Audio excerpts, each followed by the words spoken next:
Abraham Lincoln, the famous American president, said, "I'm not concerned as to whether God is on my side. What concerns me is, am I on God's side? For God is always right." And Dr. Adrian Rogers, one time president of the Southern Baptist Convention in America, said this: "It's better to be divided by truth than united in error. It is better to speak truth that hurts and then heals than to speak a lie. It is better to be hated for telling the truth than to be loved for telling a lie. And it's better to stand alone with truth than be wrong with a multitude." Although I have to tell you, you will never be truly alone with the truth, because Jesus is the truth. So I want to ask this question: why are Freemasons so afraid of honest investigations? You see, in their rituals, they claim to be searching for light, looking for the lost name of God. So it raises a question: how will a Freemason know which God he's looking for? And how will they know when they find the right one? Could they be deceived into accepting the wrong one? But I know that Jesus Christ stated that He is the light of the world. And since He is God, I have to ask an honest question: what name has been lost? I don't believe there is any. Now, let me tell you a little bit about this organization's history. Originally, they were a builders' guild. They were stonecutters for the construction of buildings, especially religious ones, churches and cathedrals, and then mosques and pagodas and temples and so on. And the oldest surviving written constitution is dated around 1480.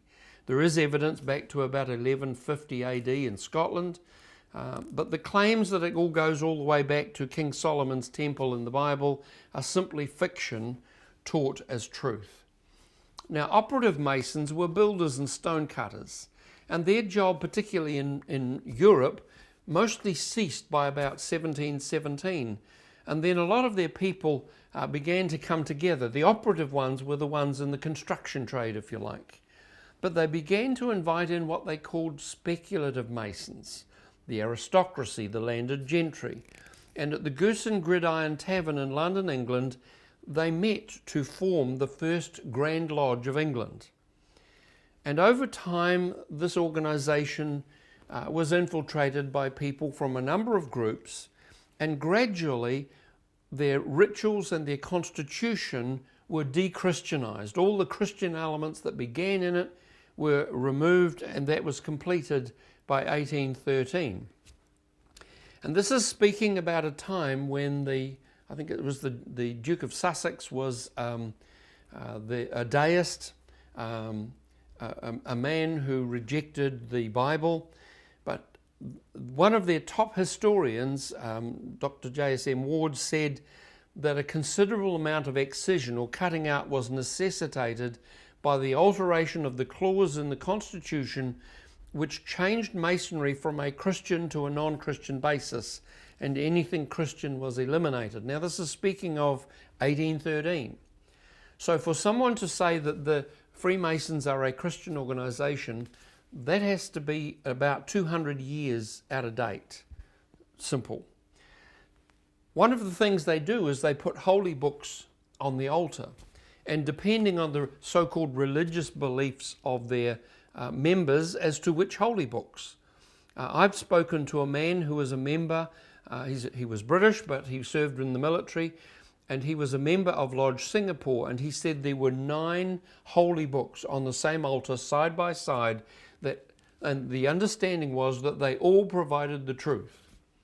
Now, any God who thinks that has got to be schizophrenic. What about their structure? Well, this is a chart showing their structure in the American Lodge. You'll see at the bottom the first 3 degrees, and hence we have even in our police and others the phrase of giving somebody the 3rd degree, and it's asking them the questions. Innocent term, but this is where it came from. And there's the York Rite up the right-hand side of this little mountain that shows the different steps and the different dresses that they would be dressed up in. And on the left-hand side is what's known as the Scottish Rite. Now, in the British Commonwealth, that's called the Ancient and Accepted Rite. Now, in America, they go through all of these. In the British Commonwealth, after the first couple of steps of the York Rite, they then go to the 18th degree and then to the 30th, and they do not go through the ones in between. Inside the arch are other Masonic organizations for women, for girls and boys, and so on. So it's rather complicated, but you can get this in our teaching material. Now, the interesting thing is, Freemasonry's Blue Lodge, that's those first 3 degrees, the ritual requires a man to break 5 of the 10 commandments, numbers 1, 2, 3, 6, and 9. And I don't think that's acceptable to God, and it would not be acceptable to a person in membership or leadership of a Christian church. So I want to invite you to obtain this material to learn, because a lot of people in Western nations actually have this material, this curse operating in their families. Thank you.